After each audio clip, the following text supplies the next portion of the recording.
Jail से जो बाहर आए हैं, बाहरी दुनिया में भी आपका बहुत स्वागत है। जब हमारी इससे पहले बातचीत हुई थी तो आप बड़े इसी के बाद मैं जेल चला गया।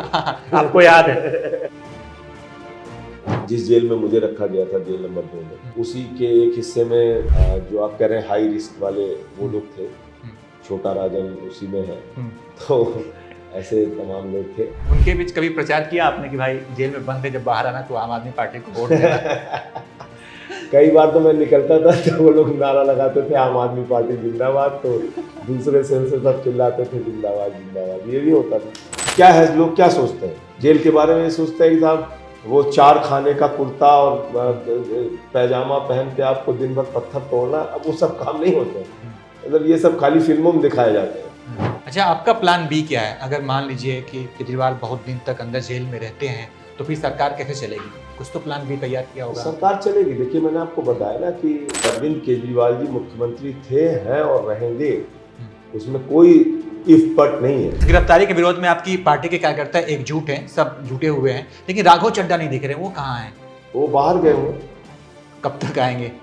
अब मेरी जानकारी में, क्योंकि जब से मैं आया लगातार काम में ही जुटा हूँ, तो मुझे इस बात की जानकारी है। संजय सिंह का नाम आपने सुना होगा, आम आदमी पार्टी के दिग्गज नेता हैं।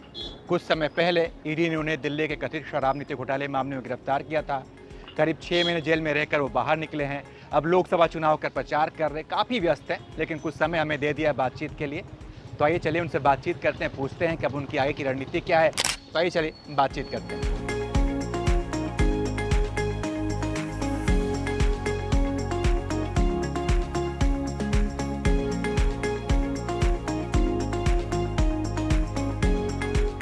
तो संजय सिंह हमारे साथ जुड़ चुके हैं। सर, आपका एबीपी लाइव पर बहुत बहुत स्वागत है। धन्यवाद। और जेल से जो बाहर आए हैं, बाहरी दुनिया में भी आपका बहुत स्वागत है। Thank you. जेल में आपने 6 महीने बिताए, खूब सारे आपने मंथन किए, और मुझे लगता है कि ये उसी का असर है कि आपने बाहर आते ही ये कैंपेन लॉन्च कर दिया, जेल का जवाब वोट से। ये क्या है सर, इसके बारे में थोड़ा विस्तार से बताइए। देखिए, जेल का जवाब वोट से ये कैंपेन हमने इसलिए शुरू किया कि आज एक तानाशाह सरकार ने अरविंद केजरीवाल जी को झूठा मुकदमा लगा के जेल में डाल दिया।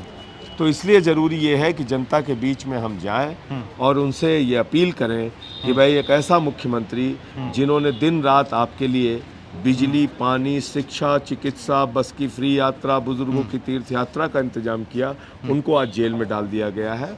और इसलिए अब जेल का जवाब आप वोट से दीजिए। जब भी वोट देने के लिए जाइए, अपने बच्चों का चेहरा देख के जाइए जिनके लिए अच्छी शिक्षा मिली, बुजुर्गों का चेहरा देख के जाइए जिनको तीर्थ यात्रा का इंतजाम किया केजरीवाल जी ने। आप माताओं बहनों का चेहरा देख के जाइए जिनके लिए बस की फ्री यात्रा का इंतजाम किया, और बिजली का बिल और पानी का बिल ज़रूर देख के जाइए जहां 0 बिल आता है। ऐसे व्यक्ति के लिए जिनको आज इतना काम करने के बावजूद जेल में डाल दिया गया है, जेल का जवाब वोट से दीजिए। अभी भी आपके जो 3 नेता हैं, 2 नेता हैं अभी भी जेल में हैं, सिसोदिया जी हैं, सत्येंद्र जैन हैं, तो उनकी तस्वीर इस पोस्टर पे नहीं है, आपकी भी नहीं है, आप भी तो बाहर निकले हैं। नहीं, देखिए, पार्टी के जो मुखिया होते हैं उन नाम और सभाओं में हर जगह हम लोग बाकी सारे साथियों का जिक्र कर ही रहे हैं। संजय जी, जब हमारी इससे पहले बातचीत हुई थी तो आप बड़े इसी के बाद मैं जेल चला गया। आपको याद है? तो बड़े हंसते खेलते बातचीत हुई थी और बड़े ऊर्जावान थे उस समय आप, और अभी भी बड़ी वही ऊर्जा दिखाई दे रही है आपके अंदर। हाँ, बिल्कुल। तो जेल में आपने क्या किया 6 महीने? 6 महीने में बहुत सारी किताबें पढ़ी, और वहाँ पे म्यूजिक रूम भी होता था, वहाँ भी जाते थे, बैडमिंटन कोर्ट होता था, वहाँ भी थोड़ा समय बिताते थे, वॉक भी करते थे, और दोनों टाइम थोड़ा मेडिटेशन भी करते थे। अच्छा, तो समय अच्छा बीता। योगा भी चलता था? हाँ, शुरू में जरूर 11-12 दिन तकलीफ हुई, ज़्यादा सख्ती की, किसी से मिलने नहीं दिया, लेकिन बाद में फिर जो सामान्य कैदियों के जो अधिकार थे वो थे। और खुद से कपड़े साफ करना, खुद से झाड़ू लगाना, खुद से बर्तन साफ करना, हॉस्टल लाइफ की याद आ गई। जैसे उस टाइम में किया करते थे वैसे बिताया 6 महीने। तो जब आप जैसे यहाँ पे आप बाहर हैं तो आप तमाम लोगों से मिलते जुलते हैं, पीसी कर रहे हैं, कहीं मन से आप बोल रहे हैं, तो वहाँ ये सब आप मिस नहीं करते थे? बहुत मिस करते थे। बहुत फ़ोन नहीं होता था मेरे पास किसी से।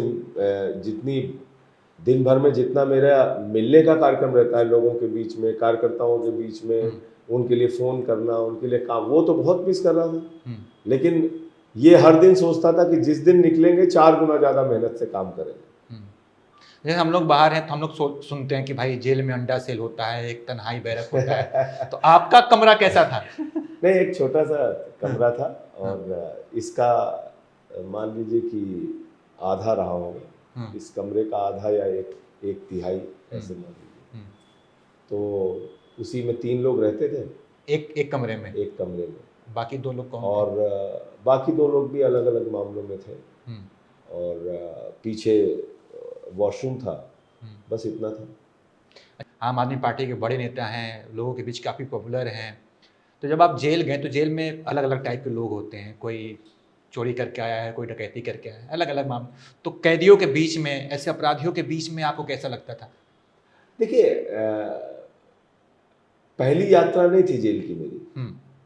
आपको जान के हैरानी होगी कि मैं जमानत उठा के जेल गया हूँ।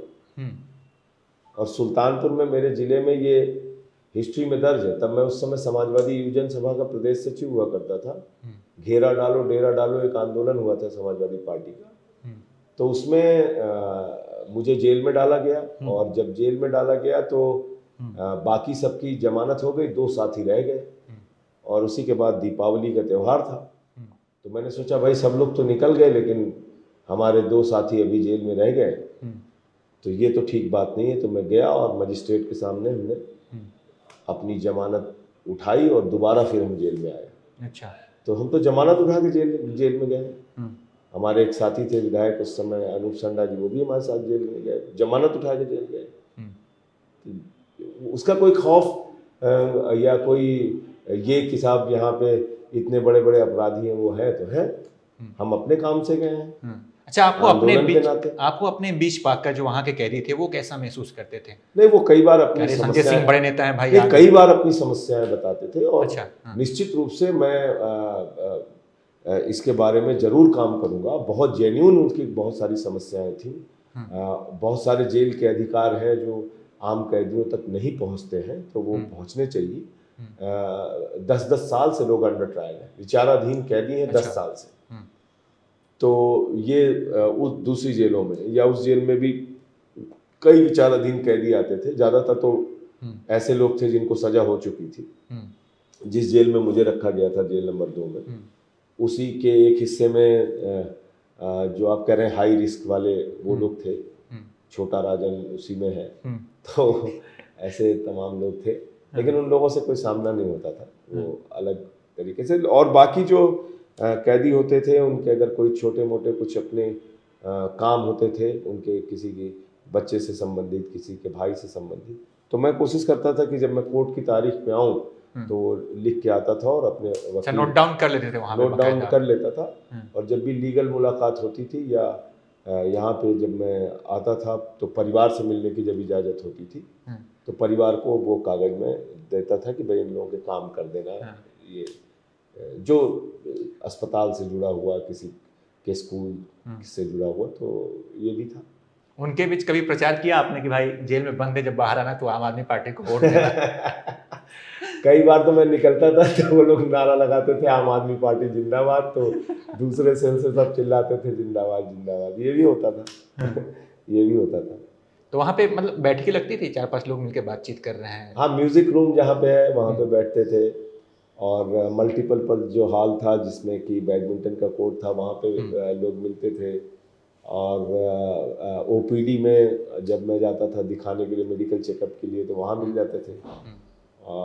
तो ऐसे कुछ जगह थी जहाँ पे कि मिलते थे।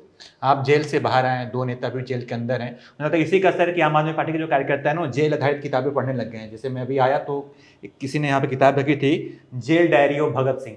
तो भगत सिंह ने जेल के अंदर चिट्ठियाँ लिखी, तो उसके आधार पर किताब। आपने चिट्ठियाँ लिखी क्या जेल के अंदर से? बहुत सारी चिट्ठियाँ लिखी, अपने घर वालों को लिखी। और बहुत कई सारी चिट्ठियाँ आती थी तो उनको मैं जवाब भी देता था। और मैं बड़ा आश्चर्यचकित हुआ कि जिस दिन मैं जेल में पहुंचा उसके दूसरे तीसरे दिन ही एक शख्स की चिट्ठी आई।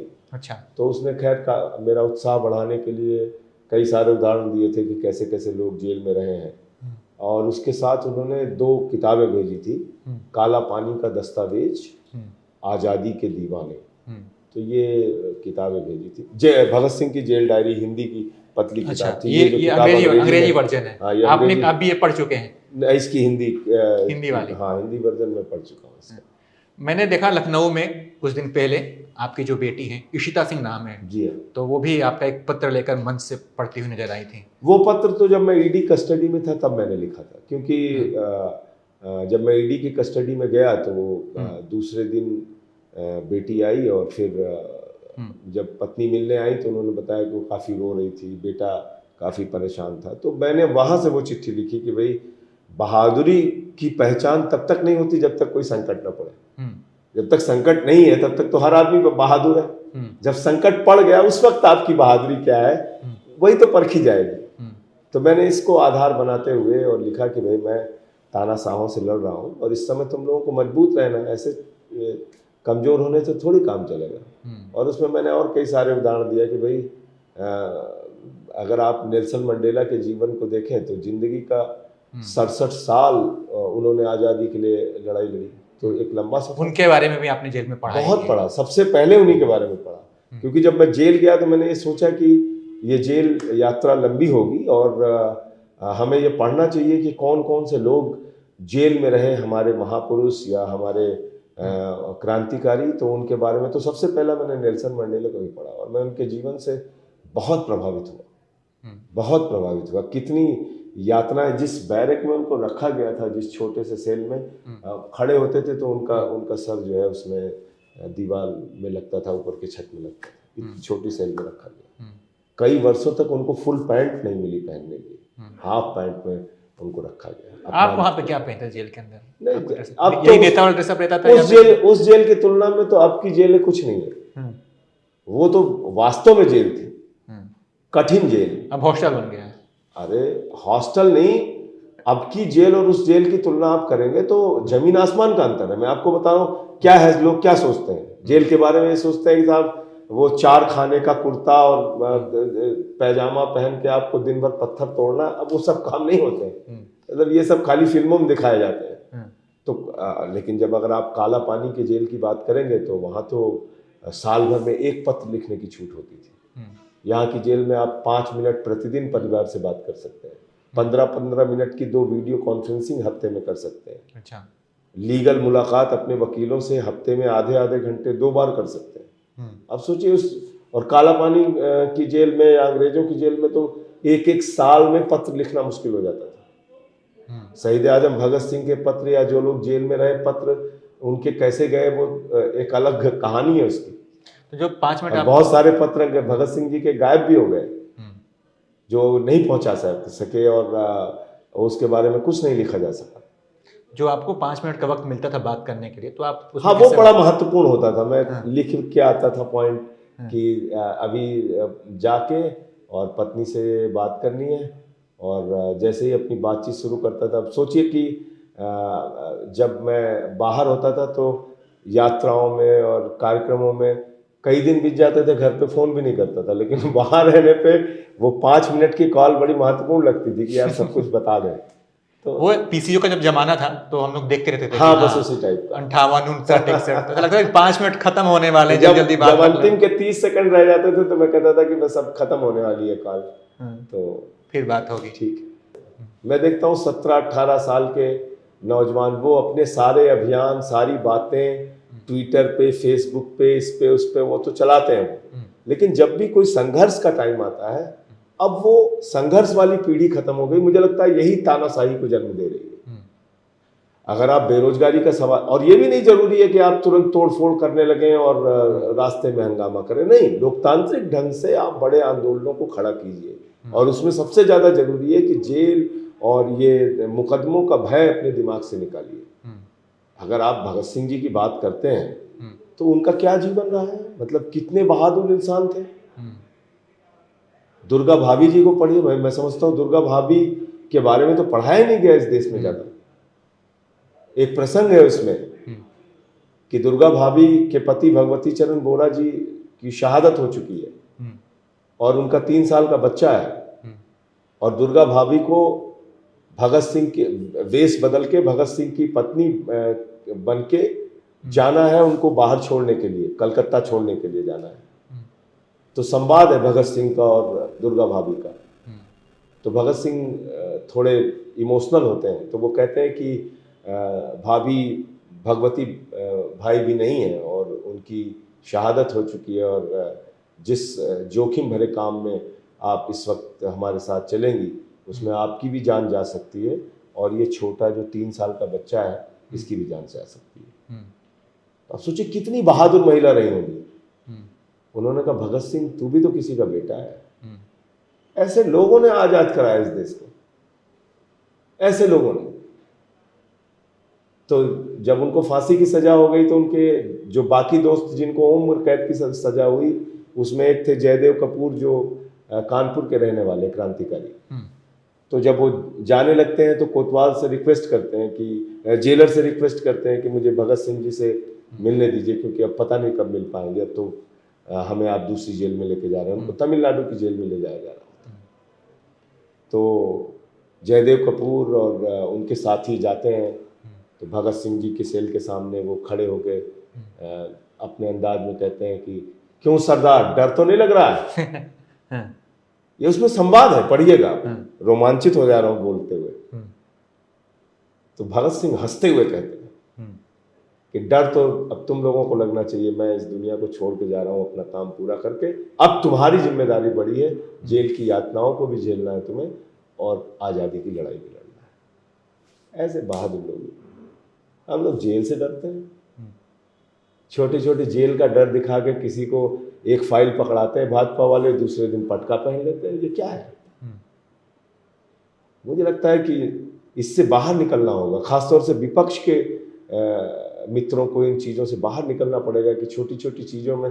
नीतीश कुमार जी सोचिए, समाजवादी आंदोलन से निकले हुए व्यक्ति, लोकनायक जयप्रकाश नारायण जी के साथ रहे हुए व्यक्ति, वो चले गए बीजेपी के साथ। मैं जेल में ही था, मैं तो पढ़ के बड़ा हैरान हुआ। जेल में खबरें मिलती थी क्या आपको? हाँ, सारे अखबार मिलते थे, टीवी चैनल चलते थे वहाँ पे। जब अरविंद केजरीवाल गिरफ्तार हुए तो खबर मिल सारी जानकारी मैं लाइव देख रहा था उस समय। अच्छा, मतलब सब कुछ पल पल की खबर आपको वहाँ से सब मिल रही थी। अच्छा, जैसे मैं जब घर से आता हूँ यहाँ पे काम करने के लिए, तो घर की कुछ दिन तक याद आती है। आपको भी याद आई थी क्या परिवार की, किसी की? नहीं, देखिए, अगर आप मुझसे पूछेंगे तो पिछले 30 साल से मैं सार्वजनिक जीवन में हूँ, और मुझे नहीं याद है, मैंने आपके कार्यक्रम में पहले भी कहा था कि मुझे कभी नहीं याद है कि मैं एक हफ्ते लगातार अपने घर रहा हूँगा। हफ्ते 10 दिन अगर लगातार घर रहा हूँगा तो वो खबर है मेरे लिए, घर वालों के लिए, कि भाई अरे कहीं इनकी यात्रा नहीं लगी। तो ऐसा तो जीवन हमारा रहा है। अच्छा, हम फिल्मों में देखते थे कि पुलिस जो है किसी पे दबाव बनाती थी कि सरकारी गवाह बन जाओ और हम तुमको कम सजा दिलवाएंगे या फिर छोड़ देंगे। तो अब जब आप अपना उदाहरण दे रहे हैं, आप अपनी बात रखते हैं, तो हमें वही वाला सीन याद आ रहा है। ऐसा ही है क्या? ईडी ऐसा ही कर रही है क्या कि सरकारी गवाह बन जाओ, हम तुम्हें ऐसा कर? साफ तौर पे दिख रहा है। मैं केजरीवाल जी के केस के बारे में भी विस्तार से आपको बताऊंगा। ये तो साफ तौर पे दिख रहा है। गवाह तो सरकारी गवाह तोड़ तोड़ के बना, और उस जमाने में भी हुआ था। भगत सिंह जी के एक साथी थे, उनका नाम मैं भूल रहा हूँ, मैं करेक्ट करके बता दूंगा, शायद जय गोपाल, या वो टूटे, कई और साथी टूटे। तो आपके वाले केस में भी बिल्कुल ऐसा ही हो रहा है? नहीं, हमारे वाले केस में तो मैं बोल ही नहीं सकता कुछ। बाकी साथियों के जो केस हैं, जो गवाहों के बयान के आधार पर समन भेजा जा रहा है, गिरफ्तार किया जा रहा है, बाकी जो हमारे साथी हैं उनके केस में जरूर गवाहों के ऊपर दबाव बना के उनसे गवाह लिया गया है, गवाही ली गई है। ये तो साफ तौर पे दिख रहा है, अभी मैं उसको बताऊंगा आपसे।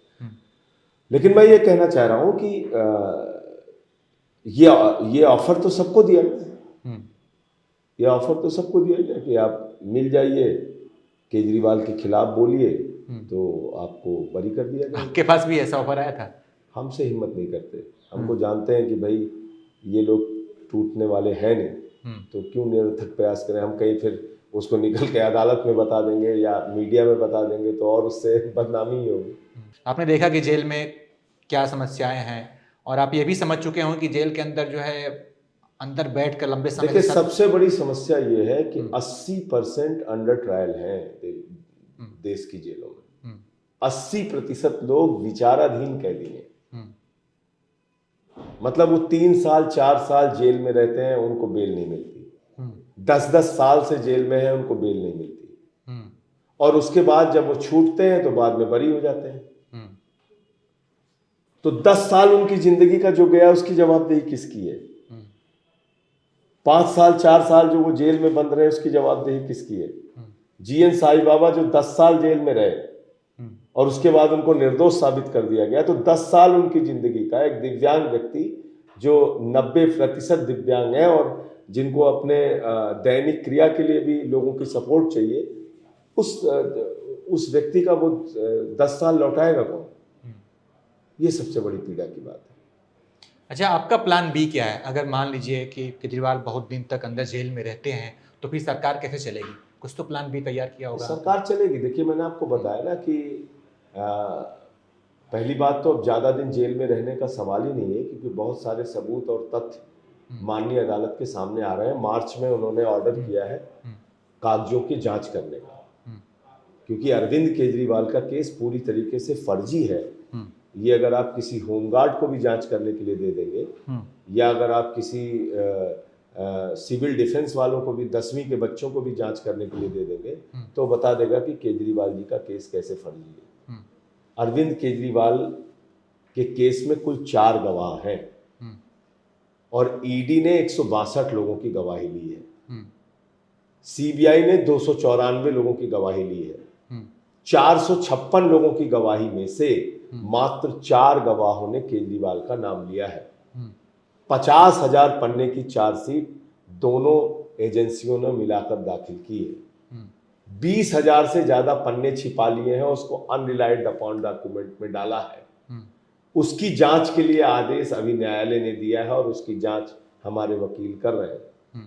और इन 4 गवाहों ने भी कैसे केजरीवाल का नाम लिया, किन परिस्थितियों में केजरीवाल का नाम लिया, ये 1 मिनट में आपको समझ में आ जाएगा। 16 सितंबर 2022 को मंगुंटा रेड्डी के घर में ईडी का छापा होता है। 10 फरवरी 2023 को उसके बेटे राघव रेड्डी की गिरफ्तारी हो जाती है। 5 महीने तक वो जेल में रहता है। 5 महीने के बाद 16 जुलाई को उसकी जमानत हो जाती है। 16 जुलाई को केजरीवाल का नाम लेता है, 18 जुलाई को उसकी जमानत हो जाती है। इन 5 महीनों के दौरान वो 6 बयान देता है। इन 5 महीनों में मंगुंटा रेड्डी 3 बयान देता है। दोनों के 8 बयान जो केजरीवाल के खिलाफ नहीं थे उसको अनरिलाइड अपॉन डॉक्यूमेंट में डाल दिया जाता है, यानी कि उसको छिपा लिया जाता है। जिसमें वो केजरीवाल का नाम लेते हैं वो बयान कोर्ट में रख दिया जाता है। जबकि सेक्शन 50 ये कहता है कि आप ईडी के सामने कोई झूठा बयान दे ही नहीं सकते, देंगे तो आपके खिलाफ कार्रवाई होगी। अब आते हैं शरद रेड्डी पे। 9 नवंबर 2022 को शरद रेड्डी पे छापा होता है। 10 नवंबर को उसकी अरेस्ट होती है। 25 अप्रैल को उसकी रिहाई होती है। इस दौरान वो 12 बयान देता है और 12 बयान में 10 में से केजरीवाल का नाम नहीं लेता, अंतिम 2 में केजरीवाल का नाम लेता है। उसके बाद उसको जमानत मिल जाती है। 10 बयानों को छिपा लेती है ईडी। ये है जांच। आप बताइए क्या जांच है इसमें? ये सारी बातें हम क्या मामला है?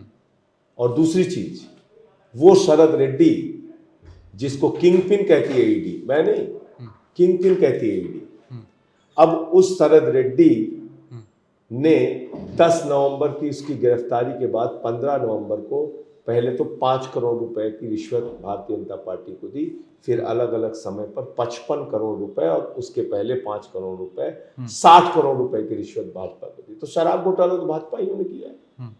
उन पे ईडी सीबीआई का छापा होना चाहिए, उन पे कार्रवाई होनी चाहिए। उन पे क्यों नहीं हो रही? जो सीधा सीधा मनी ट्रेल दिख रहा है कि आपने एक आदमी को गिरफ्तार किया, वो ईडी की अरेस्ट की गिरफ्त में है, जुडिशियल कस्टडी में है और उस दौरान वो आपको चंदे दे रहा है। किंग पिन है वो शराब घोटाले का ईडी के मुताबिक। सर, ये सारी बातें हमने आपके तमाम इंटरव्यूज में सुन चुके हैं, जान चुके हैं।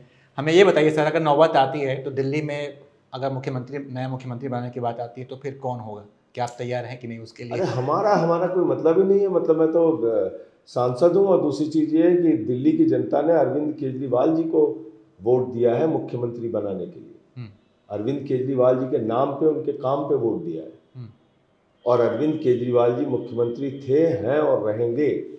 उसमें कोई इफ बट नहीं है। इस्तीफा देने का कोई सवाल नहीं, कोई सवाल ही नहीं उठता। हमारा संविधान इस बात की इजाजत नहीं। अब तक ऐसा पहला मामला है कि मुख्यमंत्री जेल के अंदर है, तो सबसे पहले लोग इस्तीफा देकर इसलिए कि अंदर अब तक ऐसी सरकार ही नहीं थी। ऐसी सरकार तो पहली बार आई है ना जो सिटिंग चीफ मिनिस्टर को एक के बाद दूसरे, दूसरे के बाद तीसरे गिरफ्तार करने की तैयारी में है। तो सारे विपक्ष की सरकारों को आप खत्म कर देंगे, वे खत्म कर देंगे आप। बातें नैतिकता की भी की जाती है। तो नैतिकता की बात कौन कर रहा है भाई? सिसोदिया जी मणिपुर में इस्तीफा देकर गए थे। सुनिए, मणिपुर में एक कारगिल के फौजी की पत्नी को निवस्त करके घुमाया जाएगा। वो कारगिल का फौजी ये कहेगा कि मैंने भारत माता की तो रक्षा की, पत्नी की रक्षा नहीं कर पाया।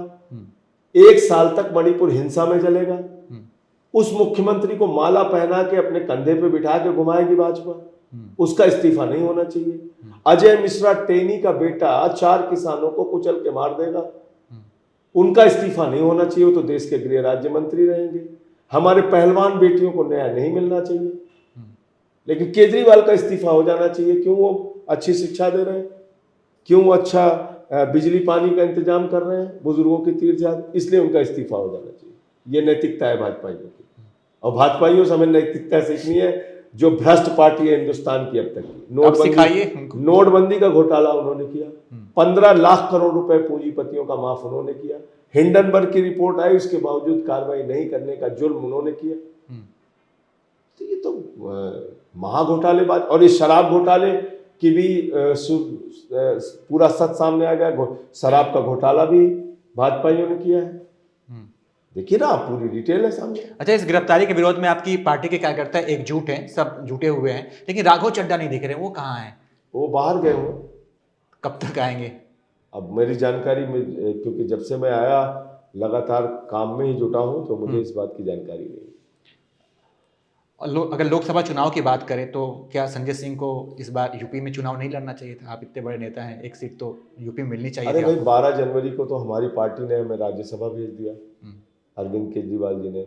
वहाँ की जिम्मेदारी निभाने में मेरे ख्याल से कोई कमी तो मैं छोड़ता नहीं हूँ। इतने ज़्यादा दुखी रहते हैं बीजेपी वाले, बार बार सस्पेंड होता रहता हूँ मैं। तो अभी जो काम कर रहा हूँ करने दीजिए। अभी 6 साल मुझे राज्यसभा का काम करना है। जब कांग्रेस के साथ पंजाब में कुश्ती और दिल्ली में दोस्ती, ये बात। और जहाँ जहाँ इंडिया गठबंधन के कैंडिडेट लड़ेंगे यूपी में, उनके लिए प्रचार भी करेंगे, मेहनत भी करेंगे, जो करना होगा करेंगे। और जल्दी ही जा रहा हूँ लखनऊ, और वहाँ इंडिया गठबंधन के नेताओं से मुलाकात भी करूँगा।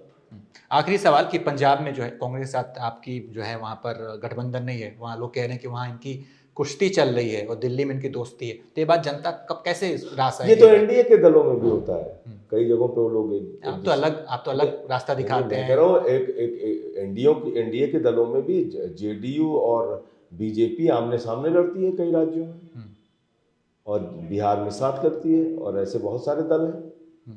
तो मतलब आम जीवन में संभव है क्या कि आप किसले के साथ यहाँ पे दोस्ती कीजिए और जाके यूपी में दुश्मनी कीजिए? ये दोस्ती दुश्मनी का सवाल नहीं है, ये रणनीति का सवाल है। भाजपा का क्या वजूद है पंजाब के अंदर? भाजपा का कोई वजूद तो है नहीं वहाँ। कोई, हम विपक्ष को क्यों एक स्पेस दें भाजपा को? वहाँ पे जो भी जीतेगा इंडिया गठबंधन का जीतेगा। तो ये रणनीति का हिस्सा है कि कई बार दुश्मन को भी दोस्त बनाना पड़ता है, ऐसा कहें? देखिए, दुश्मन को भी दोस्त बनाने वाला सवाल नहीं है। आज के समय में इस देश के लोकतंत्र और संविधान के लिए जो संकट है, उससे लड़ने का सवाल है, वरना कुछ बचेगा नहीं। डेमोक्रेसी आपकी नहीं बचेगी। जिस तरीके से आपको टारगेट कर करके एक के बाद दूसरे के बाद तीसरे लोगों को अरेस्ट किया जा रहा है, जेल में डाला जा रहा है, ये ठीक नहीं है। ठीक है, तो आप सांसद संजय सिंह हमारे साथ हैं। तमाम मुद्दों पर हमारी बातचीत हुई, बड़ी बेबाकी से जवाब दिया। हमारी ये बातचीत आपको कैसे लगी इसके बारे में जरूर बताइएगा, और देखते रहिए एबीपी लाइव। इसी इंटरव्यू से पहले आप जो है सो गए थे, लगता है कि इस इंटरव्यू के बाद सब कुछ ठीक रहेगा, उम्मीद करते हैं। अब मोदी जी को तय करना है। बहुत बहुत धन्यवाद सर, एबीपी लाइव से बातचीत के लिए। बहुत बहुत धन्यवाद।